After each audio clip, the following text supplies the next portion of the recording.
Hello प्यारे बच्चों, आज हम पढ़ेंगे हिंदी की पाठ्य पुस्तक में पाठ 13 जहाँ चाह वहाँ राह। प्रस्तुत पाठ में लेखिका ने सहानुभूति, सहयोग एवं दृढ़ता आदि गुणों को विकसित करने की सलाह दी है और साथ ही साथ यह भी बताया है कि प्रत्येक मुश्किल घड़ी हमें किस प्रकार आत्मनिर्भर होकर उससे बाहर निकलना सिखाती है। तो आइए शुरू करते हैं इस पाठ को। कभी कभी अचानक ही विधाता हमें ऐसे विलक्षण व्यक्तित्व से मिला देता है जिसे देख स्वयं अपने जीवन की रिक्तता बहुत छोटी लगने लगती है। हमें तब लगता है कि भले ही उस अंतर्यामी ने हमें जीवन में कभी अकस्मात अकारण ही दंडित कर दिया हो, किंतु हमारे किसी अंग को हमसे विच्छिन्न कर हमें उससे वंचित तो नहीं किया। फिर भी हम में कौन ऐसा मानव है जो अपनी विपत्ति के कठिन क्षणों में विधाता को दोषी नहीं ठहराता। मैंने अभी पिछले ही महीने एक ऐसी अभिशप्त काया देखी है जिसे विधाता ने कठोरतम दंड दिया है, किंतु उसे वह नतमस्तक आनंदी मुद्रा में झेल रही है। विधाता को कोसकर नहीं, उसकी कोठी का अहाता एकदम हमारे बंगले के अहाते से जुड़ा था। अपनी शानदार कोठी में उसे पहली बार कार से उतरते देखा तो आश्चर्य से देखती ही रह गई।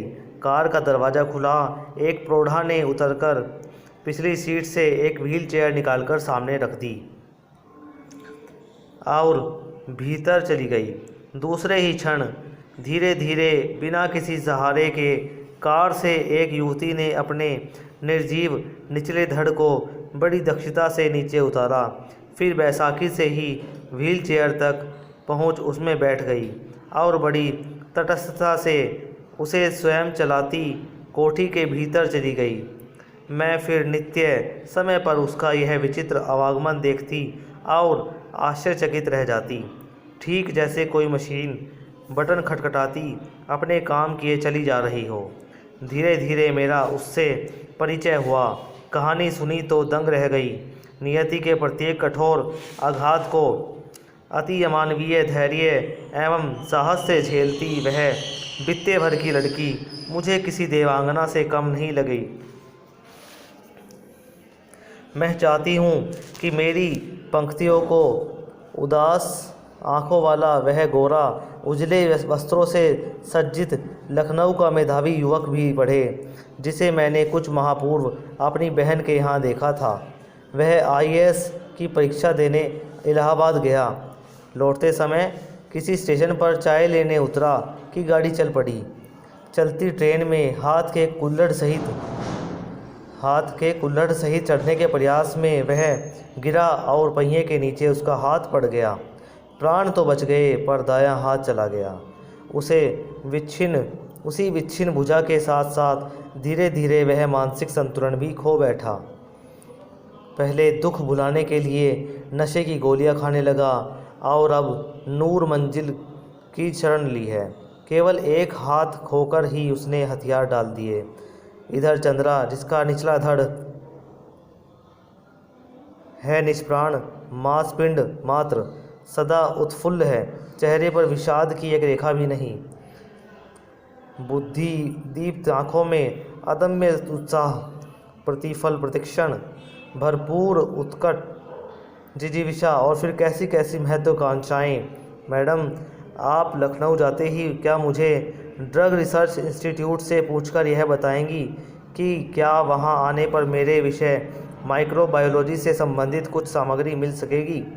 मैडम, आप कह रही थी कि आपके दामाद हवाई के ईस्ट वेस्ट सेंटर में हैं। क्या आप उन्हें मेरा बायोडाटा भेजकर पूछ सकेंगी कि मुझे वहाँ की कोई फेलोशिप मिल सकती है? यहाँ कभी सामान्य सी हड्डी टूटने पर या पैर में मोच आ जाने पर ही प्राण ऐसे कठंगत हो जाते हैं जैसे विपत्ति का आकाश ही सिर पर टूट पड़ा हो। और इधर यह लड़की है कि पूरा निचला धड़ सुन्न है, फिर भी बोटी बोटी फड़क रही है।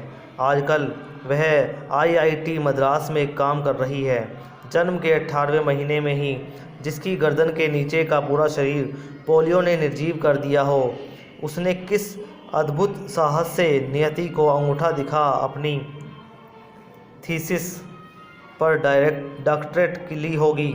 मैडम, मैं चाहती हूँ कि कोई मुझे सामान्य सा सहारा भी न दे। आप तो देखती हैं मेरी माँ को मेरी कार चलानी पड़ती है। मैंने इसी से एक ऐसी कार का नक्शा बनाकर दिया है जिससे मैं अपने पैरों के निर्जीव अस्तित्व को भी सजीव बना दूंगी। यह देखिए, मैंने अपनी प्रयोगशाला में अपना संचालन कैसा सुगम बना लिया है। मैं अपना सारा काम अब स्वयं निपटा लेती हूँ। उसने मुझे तस्वीरें दिखाई। समस्त सामग्री उसके हाथों की पहुँच तक ऐसी धरी थी कि निचला धड़ ऊपर उठाए बिना ही वह मनचाही सामग्री मेज पर से उतार सकती थी। किंतु उसकी आज की इस पटुता के पीछे है एक सुदीर्घ कठिन अभ्यास की यातनाप्रद भूमिका। स्वयं डॉक्टर चंद्रा के प्रोफेसर के शब्दों में, हमने आज तक 2 व्यक्तियों द्वारा सम्मानित रूप में नोबेल पुरस्कार पाने के विषय में ही सुना था, किंतु आज हम शायद पहली बार इस पीएचडी के विषय में भी कह सकते हैं। देखा जाए तो यह डॉक्टरेट भी संयुक्त रूप से मिलनी चाहिए। डॉक्टर चंद्रा और उनकी अद्भुत साहसी जननी श्रीमती सुब्रमण्यम को 25 वर्ष तक इस सहिष्णु महिला ने पुत्री के साथ साथ कैसे कठिन साधना की, और इस साधना का सुखद अंत हुआ 1976 में, जब चंद्रा को डॉक्टरेट मिली माइक्रोबायोलॉजी में। अपंग स्त्री पुरुषों में इस विषय में डॉक्टरेट पाने वाली डॉक्टर चंद्रा प्रथम भारतीय हैं। जब इसे सामान्य ज्वर के चौथे दिन पक्षाघात हुआ तो गर्दन के नीचे इसका सर्वांग अचल हो गया। भयभीत होकर हमने इसे बड़े से बड़े डॉक्टर को दिखाया। सबने एक स्वर में कहा, आप व्यर्थ पैसा बर्बाद मत कीजिए। आपकी पुत्री जीवन भर केवल गर्दन ही हिला पाएगी। संसार की कोई भी शक्ति इसे रोग मुक्त नहीं कर सकती। श्रीमती सुब्रमण्यम का कंठ सहसा अवरुद्ध हो गया। फिर भी धीमे स्वर में मुझे बताने लगी, मेरे गर्भ में तब इसका भाई आ गया था। इसके भयानक अभिशाप के बावजूद मैंने कभी विधाता से यह नहीं कहा कि प्रभु इसे उठा लो, इसके इस जीवन से मौत भली है। मैं निरंतर इसके जीवन की भीख मांगती रही। केवल सिर हिलाकर यह इधर उधर देख भर सकती थी। न हाथों में गति थी न पैरों में। फिर भी मैंने आशा नहीं छोड़ी। एक ऑर्थोपेडिक सर्जन की बड़ी ख्याति सुनी थी, वहीं ले गई। 1 वर्ष तक कष्ट साध्य उपचार चला और एक दिन स्वयं ही इसके ऊपरी धड़ में गति आ गई। हाथ हिलने लगे, नन्ही उंगलियां मुझे बुलाने लगी। निर्जीव धड़ को मैंने सहारा देकर बैठना सिखा दिया। 5 वर्ष की हुई तो मैं ही इसका स्कूल बनी। मेधावी पुत्री की विलक्षण बुद्धि ने मुझे फिर चमत्कृत कर दिया। सरस्वती स्वयं ही जैसे आकर जिह्वाग्र में बैठ गई थी। बेंगलोर के प्रसिद्ध माउंट कार्मेल में उसे प्रवेश दिलाने में मुझे कॉन्वेंट द्वार पर लगभग धरना ही देना पड़ा। नहीं मिसेस सुब्रमण्यम, मदर ने कहा, हमें आपसे पूरी सहानुभूति है, परंतु आप ही सोचिए, आपकी पुत्री की व्हील चेयर लेकर कौन पूरे क्लास में घुमाता फिरेगा। आप चिंता न करें मदर, मैं हमेशा उसके साथ रहूँगी। और फिर पूरी कक्षाओं में अपंग पुत्री की कुर्सी की परिक्रमा मैं स्वयं कराती। मैं पीरियड दर पीरियड उनके पीछे खड़ी रहती। प्रत्येक परीक्षा में सर्वोच्च स्थान प्राप्त कर चंद्रा ने स्वर्ण पदक जीते। बीएससी किया, प्राणीशास्त्र में एमएससी में प्रथम स्थान प्राप्त किया और बेंगलोर के प्रख्यात इंस्टीट्यूट ऑफ साइंस में अपने लिए स्पेशल सीट अर्जित की। केवल अपनी निष्ठा, धैर्य और साहस से 5 वर्ष तक प्रोफेसर सेठना के निर्देशन में शोध कार्य किया।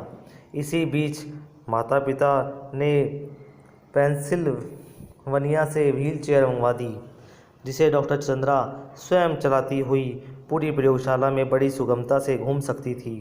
लेदर जैकेट के कठिन जिरह बख्तर में कसी उस हंसमुख लड़की को देख मुझे युद्ध क्षेत्र में डटे राणा सांगा का ही स्मरण हो जाता था। अक्षत विक्षिप्त शरीर में असंख्य घाव, आभामंडित भव्य मुद्रा। मैडम, आप तो लिखती हैं, मेरी कविताएं देखिए, कुछ दम है क्या इनमें। मैंने जब ये कविताएं देखी तो आंखें भर आई।